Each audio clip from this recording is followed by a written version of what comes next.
सुत पंचमी पार्वती पावन है सुत के अवतार का। गूंजा जय जय नाद जगत में जिन सुत के अवतार का। सभी को सादर जय जिनेन्द्र। मेरा विषय है सुत पंचमी पर्व एवं उसका महत्व। सबसे पहले मैं आप लोगों को संक्षेप में उसकी कहानी बताती हूँ।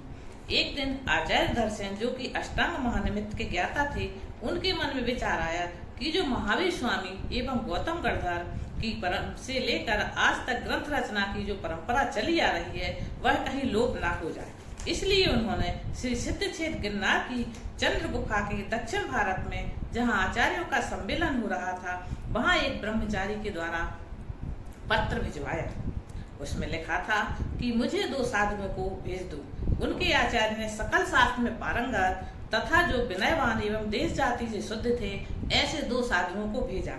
जहाँ वह मुनिराज बेड़ा नदी पार करके आ ही रहे थे, तभी उसी समय रात्रि के पिछले पहर में धरसेन आचार्य को स्वप्न आया कि सफेद रंग के 2 बैल मेरी ओर आ रहे हैं। धरसेन आचार्य निमित्तज्ञानी थे, अतः वह समझ गए और संतुष्ट हो गए और उन्होंने एक शब्द बोला कि जय श्रुतदेवा, अर्थात जिनेन्द्र की वाणी जयवंत हो। आचार्य श्री को स्वप्न तो पहले ही आ गया था और वो समझ भी गए थे, परंतु फिर भी उन्होंने उन मुनिराजों की परीक्षा लेनी चाहिए। हीनाधिक मात्रा सहित मंत्र दोनों मुनियों को दिए और कहा उपवास के साथ 2 दिन में सिद्ध करके देना। वह दोनों मुनिराज शास्त्र विद्या में पारंगत थे ही। दोनों 2 दिन में उनने विद्या सिद्ध कर दी और वह देखते हैं कि एक देवी प्रकट हुई है। उसके दांत बाहर हैं और एक कानी है। तो उन्होंने सोचा विद्या में ऐसा तो होता ही नहीं है। तब उन्होंने देखा कि एक मंत्र में 1 मात्रा कम है और एक मंत्र में 1 मात्रा अधिक है।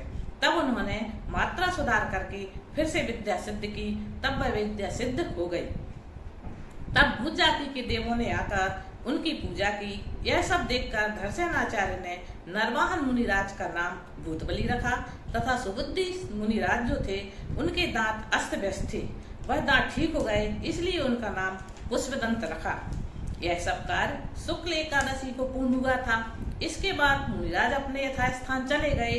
वहां जाकर इन मुनिराजों ने षटखंडावन ग्रंथ की रचना की और जिस दिन इस ग्रंथ की रचना हुई थी वह जेठ शुक्ल पंचमी का दिन था।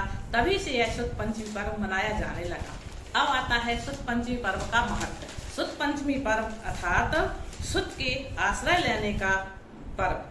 जो उसका आश्रय लेता है उसको पंचम गति की प्राप्ति होती है। पंचम काल का देवता ये सुत देवता अर्थात जिनवाणी माँ है। जिनवाणी की गोद में आए बिना आज तक एक भी भव्य जीव का कल्याण नहीं हुआ और भगवान नहीं बन सका। जिनवाणी को मात्र अलमारी में ही नहीं, थोड़ा अपने दिल में भी सजाओ। आचार्य धरसेन के एक विकल्प ने आज जिनवाणी रूपी धर्म की सेना खड़ी कर दी। जो जिनवाणी माँ से दूर है वो बिना माँ का अनाथ बच्चा है। जिनवाणी अर्थात हर समस्या का समाधान। आज के दिन जिनवाणी कागज में लिपिबद्ध हुई थी, इसलिए आइए हम सब अपने हृदय में भी जिनवाणी को लिपिबद्ध करें। सुत पंचमी सुपर्व करो तत्व का ज्ञान, आत्म तत्व का ध्यान कर पाओ पद निर्माण। जय जिनेन्द्र।